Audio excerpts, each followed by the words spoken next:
옛날 어느 마을에 사냥꾼 칠봉이가 몹시 화가 난 얼굴로 대장간 최노인을 찾았다. 최노인은 조선에서 제일 가는 화살 만드는 장인이었다. 어르신 안 계시오? 저 칠봉입니다. 칠봉이 오랜만이네. 근데 무슨 일인가? 네, 2달간 사냥 갔다 어제 돌아왔습니다. 그것보다 화살 대여섯 개만 만들어 주십시오. 짱짱한 걸로다가. 갑자기 왜? 오자마자 또 사냥 나가게? 그런 게 아닙니다. 거 창피하고 분해서 어디 가서 말하지도 못하겠습니다. 나한테 다 털어놔 보게. 참을 흰 3개면 살인도 면한다 하지 않았는가? 아, 글쎄, 사냥 갔다 집에 와보니 제 친구 팔구가 우리 집 안방에서 제 마누라랑 놀아나고 있지 뭡니까? 이런 몹쓸 친구구만. 그래서 화살로 골로 보내버리려 했는데 마침 화살이 다 떨어져 이렇게 달려왔습니다. 안 된다네. 아무리 화가 나도 살생은 안 하기로 했지 않나? 그리고 또 마누라를 닥달하니 말하기를 제가 아끼는 아우 삼식이랑도 뽕밭에서 놀아놨답니다. 허허, 이런 고얀 놈 같으니라고. 그리고 제가 부모처럼 따랐던 돌쇠 형님도 제 마누라랑 물레방아에서 놀아놨답니다. 그러니 제가 어떻게 참을 수 있겠습니까? 그래서 나를 찾아왔구만. 그러니 영감님, 화살 대여섯 개만 만들어 주십시오. 이 자식들을 골로 보내야 제 속이 풀리겠습니다. 하니 최노인이 말하길 아니, 범인은 3명인데 화살이 왜 그리 많이 필요한가? 제가 평소 마누라의 행실을 의심하고 있어서 사냥 가기 전에 용한 의원에게 부탁해 거기에 약을 발라놨습니다. 바로 내 마누라랑 놀아난 놈은 얼마간 코가 빨갛게 되는 약입니다. 그러니 코가 빨간 놈만 찾아 골로 보내면 되지 않겠습니까? 아니, 그런데 노인장은 왜 코가 빨갛소? 원래 그렇지 않았잖소? 그러니까 무엇이냐? 내 낮술 한 잔 했다네. 허허. 그렇소? 그런데 왜 술 냄새가 안 나는 것이오? 대체 무슨 술을 마신 게요?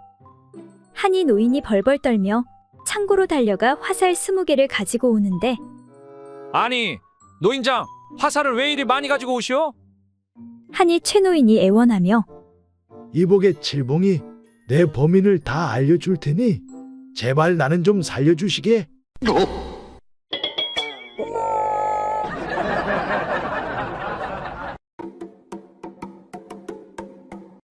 어느 날 박진사댁 마님이 여종과 심한 언쟁을 벌이게 되었다.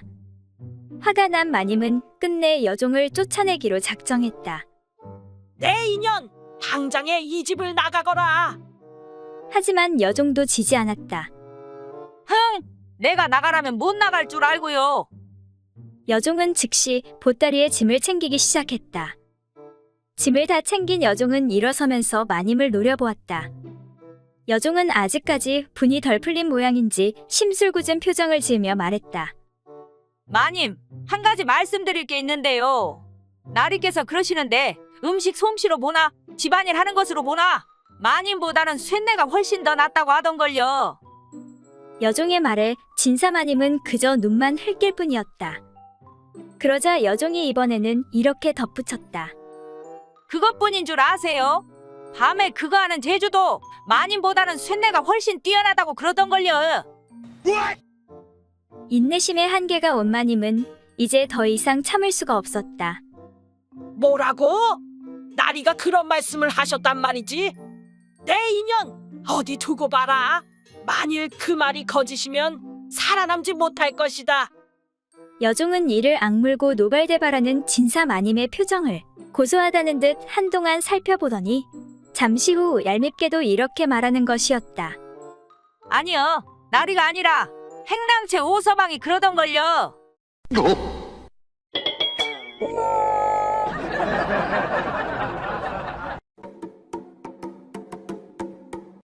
옛날 어떤 선비가 아름다운 첩을 두고 있었다. 하루는 첩이 고향을 잠시 다녀오겠다고 청하니 선비는 첩을 호위시키기 위해 종들 중 남녀간의 음사를 모르는 순진한 녀석을 보내려 하였다. 그리하여 가장 어린 종인 칠복이를 부르는데 이보거라, 칠보가 이리 좀 와보거라. 네, 어르신, 부르셨습니까? 내 놈은 옥문이 무엇인지 아느냐? 옥문 말씀이십니까? 그것은 옥수수를 넣어둔 창고 문이 아니옵니까? 엉큼한 칠복이는 일부러 어리석게 대답하였다. 그래, 내 놈이 가면 되겠구나. 선비는 종의 말에 크게 기뻐하면서 첩의 호의를 하게 하였다. 그렇게 집을 떠난 첩과 종이 어느 냇가에 당도하였을 때 첩은 종에게 말 한 장을 풀게 하고 잠깐 쉬게 하였다. 칠보가 여기서 좀 쉬다 가자꾸나. 네, 작은 마님. 쉬는 동안에 칠복이는 개울에서 미역을 감는데 첩이 칠복이의 물건을 보니 생각보다 크고 좋게 보여 희롱에 가로되 칠보가 너의 양다리 사이에 고기로 된 막대기 같은 것이 있는데 그것이 대체 무엇이냐? 하고 물으니 날 때부터 작은 혹부리 같은 것이 있더니 점점 도달하면서 오늘날에 와서는 이만큼 커졌습니다요. 하고 대답하자 첩이 말하길 나도 날 때부터 양다리 사이에 작은 구멍이 있더니 점점 커져서 지금은 깊은 구멍이 되었으니 너의 그 뾰족한 막대기를 나의 움푹 패인 곳에 넣으면 짝이 딱 맞을 것 같구나. 하고 수작을 부려 드디어 두 사람이 즐거운 일을 하게 되었다. 한편 선비는 어리석은 종에게 첩의 호의를 맡겼으나 마음이 놓이지 않아서 가만히 뒤를 밟다가 언덕 위에 이르러 두 사람이 하는 짓을 보니 남녀간에 그 일을 하는 것 같이 보였다. 이에 분노가 치밀어 언덕을 내려와 가로되 야, 이것들아, 방금 무슨 일을 하였느냐? 내 언덕 위에서 다 보았느니라. 하고 소리치니 종이 주머니 속에서 바늘과 노끈을 꺼내 무엇을 꿰매려는 신용을 하는 것이었다. 야, 이놈아, 지금 무엇을 하느냐? 하고 물으니 종이 울먹이며 말하길 작은 마님께서 저 깊은 개울을 건너시다가 혹시나 물에 빠지실까 하여 소인이 작은 마님의 몸에 한 곳이라도 상처가 나지 않도록 조심껏 받들어 모시고자 하나. 배꼽 아래 두어치 되는 곳에 한 치 정도 되는 구멍이 있어서 그 깊이를 가히 측량할 수 없어 혹시 풍독이라도 입게 되면 어쩌나 하고 겁이 나서 지금 곧 그것을 꿰매려고 하는 중입니다. 라고 대답하니 선비는 종의 어리석음에 크게 기뻐하며 너의 마음은 참 진실하구나. 그러나 그것은 본래 붙어 있는 구멍이니 삼각 꿰매지 말거라. 내 주인어른, 알겠습니다요. 그때 선비가 의아해하며 다시 묻는데 그런데 이놈아, 너는 왜 아까부터 거시기를 꺼내놓고 꿰매려는 것이냐?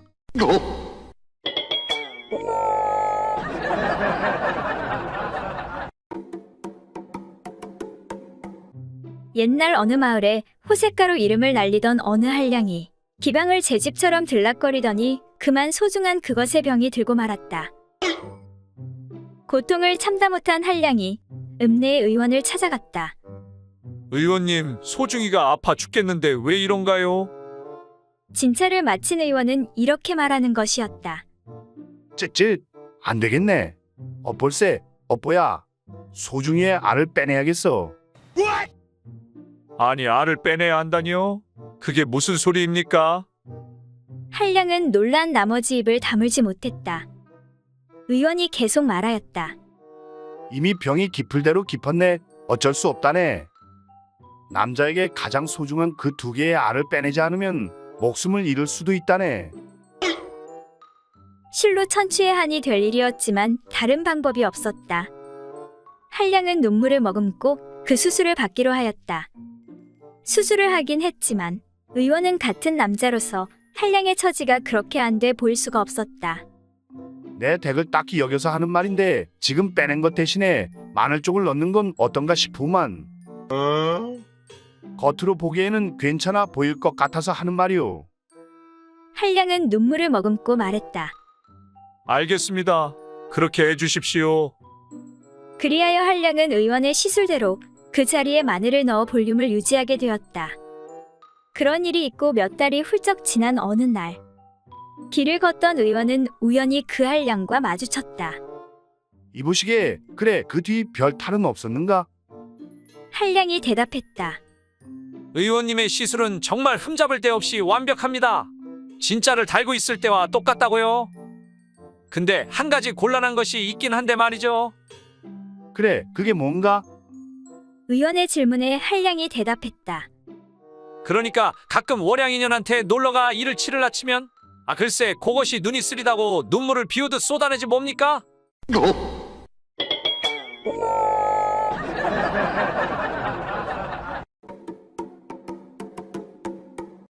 마을에서 별로 멀지 않은 어느 절 뒷마당에 감나무 한 그루가 있는데 가을이 되자 주렁주렁 매달린 감이 탐스럽게 익었다.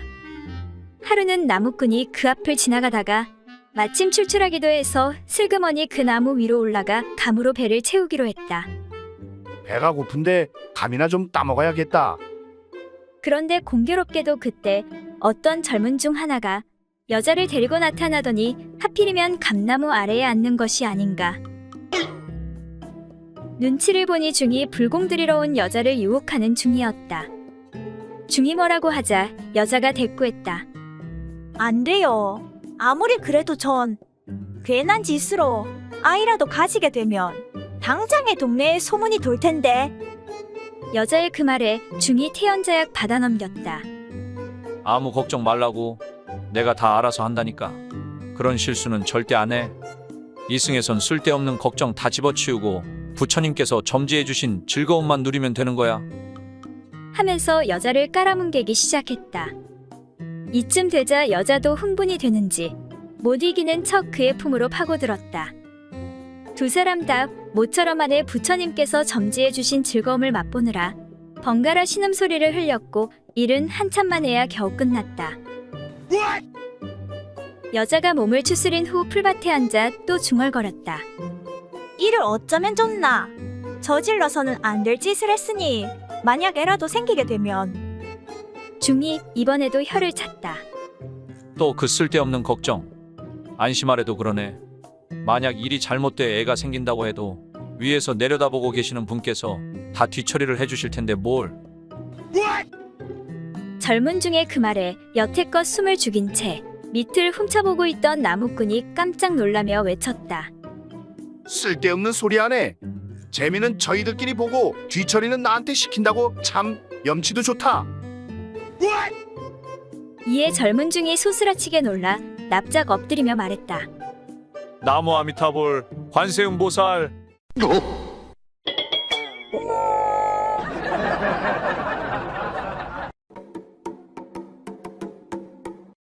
옛날 아주 더운 어느 여름날 옷을 벗고 낮잠을 자고 있는 아버지의 그것을 딸아이가 보고 말았다. 궁금한 딸아이가 어머니에게 어머니, 저한테는 없는 아버지한테 달려있는 저것이 뭐예요? 하고 묻자 난감한 어머니가 얼떨결에 대답하기를 저것은 그러니까 저것은 말이지 창자라는 거다. 창자. 그 뒤로 10수년이 지난 후 딸은 몰락한 가난한 양반집으로 시집을 가게 되었다. 그리고 시집 간 지 1년이 지난 어느 날 딸이 수척해진 얼굴로 친정에 찾아왔다. 어머니는 반갑기도 하고 걱정도 되어 딸에게 물었다. 그래, 시가떼기 가난한 살림이라 여러 가지 어려운 게 많지. 하며 걱정하며 물었다. 그러자 딸이 대답하길 어머니, 걱정하지 마세요. 이번에 서방님이 과거에 급제하여 이제 집안이 먹고 살만해졌어요. 그래, 그거 정말 다행이구나. 군뱅이도 구르는 재주가 있다더니. 그런데 얘야, 근데 너의 표정은 왜 그리 어두운 것이냐? 하고 어머니가 물으니 딸이 한숨을 쉬며 대답하길 집구석이 먹고 살만해지면 뭐 하겠어요? 서방님의 창자가 하도 시원찮아서 행복하지가 않아요.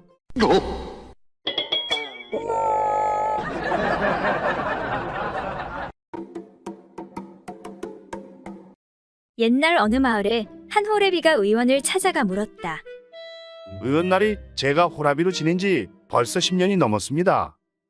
새 장가를 가고 싶은데 인물이 시원치 않아 그런지 여자가 꼬이지 않아 걱정인데 뭐 좀 좋은 약이 없을까요? 마침 좋은 약이 있는데 이 약초를 몸에 바르고 한번 다녀봐. 그럼 틀림없이 여자들이 줄을 설 거야. 호래비는 의원의 말대로 몸에 약을 바르고 다니니 여자들이 꼬이기 시작했다. 이보실 김씨, 내일 저녁에 시간 있어? 김씨, 우리 한번 만나보는 게 어떻겠어? 세상에 정말 약이 효과가 있긴 있네. 며칠 후 호래비는 다시 의원을 찾아가 물었다. 의원날이 그 남자한테 좋은 약 좀 지어주시오. 의원이 궁금한 눈빛으로 물었다. 이번엔 또 무슨 일이 있어? 그러자 호래비가 음흉한 미소를 지어 보이며 말하는 것이었다. 저번에 지어간 약 덕분인지 여자들이 꼬이기 시작하더니 아니 글쎄 오늘 밤에 두 여자를 물레방앗간에서 만나기로 했지 뭡니까? 근데 여태껏 호래비로 살다 보니 소중이가 작동이 안 될까 걱정이 돼서요. 그 말을 들은 의원은 고개를 끄덕이고 나서 자신이 만들 수 있는 가장 강력한 정력제를 만들어 주었다. 그리고 의원은 그 약을 건네주면서 말했다. 이 약만 있으면 옥녀가 와도 문제 없을 걸세. 하지만 약 기울이 혈액 속에 충분히 퍼져야 효과가 있으니 최소 2시간 전에는 드시게. 호래비는 기쁜 마음으로 약을 받아 돌아갔다. 그리고 그날 밤 물레방앗간에서 거사를 치른 호래비는 다음날 다시 의원을 찾아와서 말했다. 의원날이 약 좀 주십시오. 몸이 쑤시고 뻐근해 죽겠습니다. 의원은 전날의 일을 알고 있는 터라. 그래, 이번엔 어디가 문제요? 아직도 빳빳해서 그런가? 라고 웃으며 말했다. 아닙니다. 그게 아니라 손이 너무 아파서요. 아니, 소중이가 아니고 손이라니? 그러자 호래비가 한숨을 푹 내쉬며 말했다. 아니 글쎄 온다던 여자들이 한 명도 안 왔지 뭡니까?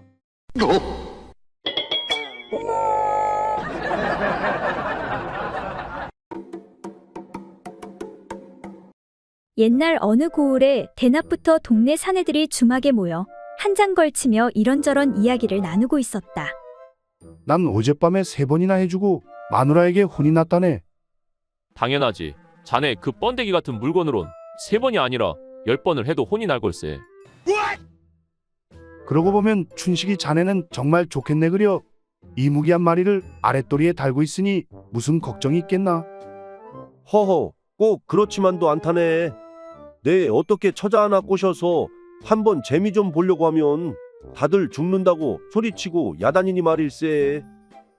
그렇고 말고 너무 큰 것은 오히려 작은 것만 못하고 말고 나처럼 너무 크지도 작지도 않은 적당한 것이 가장 좋다고 할 수 있지.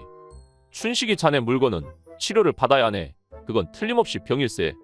자네가 아직까지 장가를 못 간 것 모르긴 몰라도 그 물건 때문일 걸세.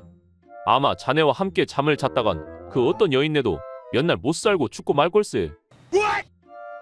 사실은 나도 고민일세. 그래, 어떻게 하면 고칠 수 있겠는가? 그 말에 친구가 웃으며 말하길. 그거야 생각보다 아주 쉽다네. 먼저 술이 떡이 되게 마신 후 인사불성이 되었을 때 그 물건이 막대기처럼 빳빳하게 서기를 기다렸다가 미리 대기시켜 놓은 능숙한 목수에게 대패를 날카롭게 갈아 살살 깎아 다듬어서 작지도 크지도 않게 다듬어 놓게 하면 된다네. 그러면 그 짓을 할 때 매우 편하고 장가도 금방 가게 될 걸세. 그때 마침 옆에서 이야기를 듣고 있던 주모가 말했다. 이것들 보시오. 내 부탁이 하나 있는데 깎고 남은 대패밥은 나한테 좀 가져다 주면 안 되겠소? 주모, 뭐 때문에 그러시오? 뗄나무가 부족해서 그러는 것이오? 아니, 그게 아니라 우리 남편한테 좀 갖다 주려는 것이오.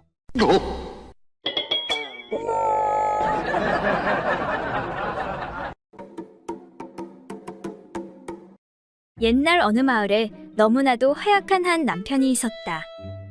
그래서 아내가 남편의 기력을 좀 회복시키기 위해 녹용을 사다가 다려주었다. 여보, 내가 당신 건강을 위해서 비싸게 산 녹용을 정성껏 다렸으니 이거 드시고 어서 기력을 좀 회복하세요. 고맙구려. 역시 마누라밖에 없다니까.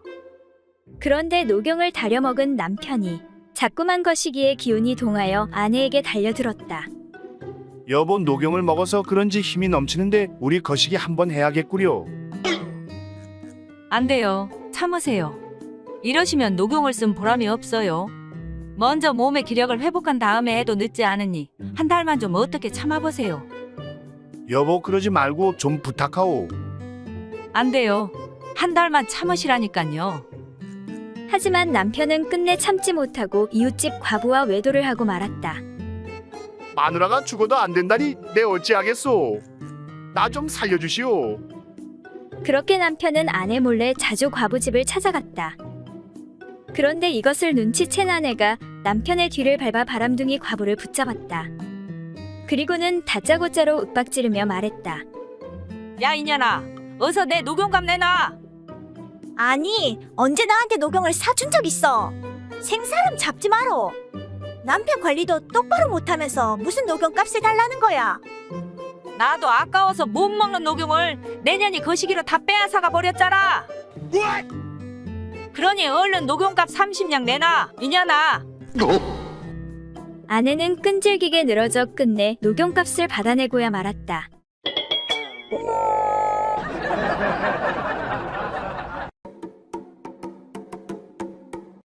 옛날 어느 고을에 장터에서 장사를 하며 살아가는 사내가 있었다. 그런데 이 사내는 늦은 나이에 장가를 들어 젊은 아내가 있었지만 장사에 온통 신경을 쓰느라 부부의 일을 소홀히 하였다. 이에 심한 외로움을 느낀 아내는 바람둥이 양반 하나와 몰래 정을 나누는 사이가 되었다. 내 하루도 당신을 안 보면 도저히 못 살겠구려. 그렇게 남편이 출타한 틈을 타 양반은 그 집 여인과 재미를 보고 있었는데 그날따라 갑작스레 남편이 일찍 돌아왔다. 여보, 오늘은 장사가 잘 돼 일찍 왔소이다. 이에 양반은 급한 마음에 겨우 빠져나와 마루 밑에 숨게 되었다. 집주인 사내는 아무것도 모른 채 밥을 먹고는 툇마루에 앉아 있는데 밑에서 무슨 소리가 나는 듯하였다. 이건 분명 도둑놈이 들어온 것이로군. 내 이놈을 잡아야겠다. 이에 사내는 배를 재는 기다란 자를 가져다가 마루 밑으로 넣어 휘저어 보니 이놈, 이거 장난이 심하구나. 그러다 내 눈이라도 상하면 어쩌려고 그러느냐? 그 소리에 놀란 사내가 아니, 이놈이 뭐라는 것이냐? 내가 못하러 너 같은 도둑놈과 장난을 한다는 말이냐? 이놈아! 화가 난 사내가 더 심하게 휘두르니 마루 밑에 엎드려 있던 양반이 다급하게 소리를 쳤다. 내 비록 사정이 있어. 내 집 마루 밑에 엎드려 있긴 하다만 근본이 뼈대 있는 양반이니라. 그런데 너는 상놈 주제에 감히 나를 보고 버릇없이 도둑놈이라고 하였느냐? 내 놈이 양반을 모욕했으니 마땅히 벌을 받을 것이다. 그 말을 들은 사내는 기가 차서 그렇다면 너를 뭐라고 불러야 하는 것이냐? 양반이 잠시 뜸을 들이더니 당연히 도둑 양반이라 불러야지. 아니, 남의 집 물건이나 훔치는 도둑놈이 오히려 큰 소리를 치는구나. 그러자 양반도 지지 않고 큰 소리로 대꾸하였다. 내 놈이 또 나를 도둑놈이라 했겠다. 내 피로 잠시 내 집 마루 밑에 엎드려 있으나 물건을 훔친 것이 없으니 아무 죄도 짓지 않았느니라. 그런데 너는 상놈으로서 양반을 보고 감히 도둑놈이라고 욕했으니 내 마땅히 관가에 고발하여 벌을 받게 할 것이다. 이에 주인 사내가 가만히 생각해보니 그 말이 맞는 듯하여 별수 없이 양반에게 사죄하였다. 아이고 나으리, 몰라봬서 죄송합니다. 그런데 왜 하필 나으리께서는 우리 집 마루 밑에 숨어 계신 것입니까? 이에 양반이 의기양양하게 말하기를 내 본래 몸에 열이 많아. 열이 나면 급히 진정시켜야 하는 병이 있어. 잠깐 너희 집 마루 밑을 빌린 것뿐이니라. 이제는 몸도 식었고 다행히 다친 곳도 없으니 내 그만 갈 길을 가도록 할 것이다. 혹시 다음에 나를 다시 마루 밑에서 보더라도 그러려니 하고 그냥 넘어가도록 하여라. 그리고 며칠 후 일찍 돌아온 사내가 다시 마루 밑에서 벗은 몸으로 나오는 양반을 보게 되자 말하길 아이고 나으리, 오늘은 알몸으로 계신 것을 보니 평소보다 열이 많으신가 봅니다.